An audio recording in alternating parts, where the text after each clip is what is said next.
앞서 보신 것처럼 위드 코로나가 되면 우리 일상생활은 분명히 자유롭게 될 겁니다. 하지만 위드 코로나를 맞을 준비가 충분히 돼 있는지 걱정하는 분들도 많죠. 위드 코로나의 성패를 가를 요인들을 지금부터 따져보겠습니다. 자, 최원희 기자, 다른 나라의 사례를 보더라도 이 위드 코로나가 되면 확진자가 일단은 굉장히 늘어날 텐데 전문가들은 어떤 점들을 가장 우려합니까? 네, 무증상 경증 환자도 당연히 늘겠죠. 이들을 대상으로 하는 재택 치료 확대하기로 했는데요. 이 기준이 너무 넓다는 점을 우려하고 있습니다. 예. 지난 21일 재택 치료 중이던 68살 환자가 숨지는 일이 있었는데요.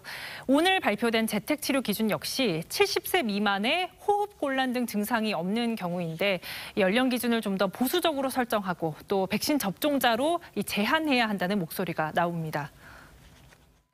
싱가포르에서 50세 미만의 경우로 재택 치료 대상으로 했었고 우리 기준은 70세 미만인데 60대 자체가 이미 고위험군이잖아요. 네, 또 증상과 병의 중증도가 꼭 비례하는 건 아닌데 이 환자가 느끼는 정도에 따라서 재택 여부를 판단하는 건 위험하다라는 지적도 있습니다. 자, 그리고 집에 있다 아프면 이제 병원으로 가야 되잖아요. 네. 이때를 대비한 비상 이송, 응급 이송 체제 이건 잘 돼 있습니까? 네, 앞서 보신 이 60대 사망자의 경우에도 방역 당국과 지자체, 소방 간 소통이 잘 안 돼서 이 환자 상태 파악과 이송에 차질을 빚었다는 지적이 있었는데요. 이번에 지자체 재택치료 관리팀 신설하겠다고 했지만 이 모니터링과 이송이 유기적으로 잘 될지는 좀 더 지켜봐야 합니다. 예. 집에 앉아서 불편함을 호소할 때 의료진들이 얼마나 즉시 응답을 해줄 수 있는지 그것도 굉장히 중요한 부분이. 헬기 수송이나 거점 병원이라든지 다 조직이 짜져 있어야 되는 거예요.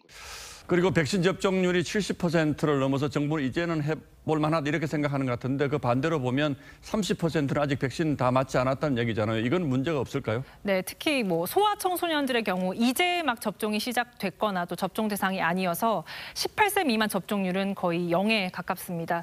정부가 대면 수업 추가 확대 등을 추진하겠다고 해서 교육 현장 감염 확산 우려가 나오고 있고요. 예. 또 성인 백신 거부자 500만 명 중에 60세 이상 고령층이 126만 명이나 됩니다.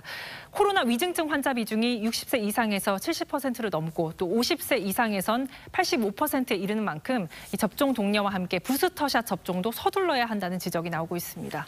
우리보다 먼저 위드 코로나를 시험해본 다른 나라의 경우들은 어떻습니까? 네, 사진을 보시면요. 영국 같은 경우에는 마스크를 이미 벗어 던졌죠. 확진자가 폭증했습니다.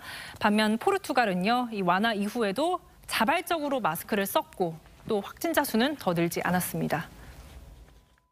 마스크 착용은 계속 당분간 해야 되고 방역 완화는 점진적으로 천천히 진행해야만 연착륙이 가능할 것 같다고.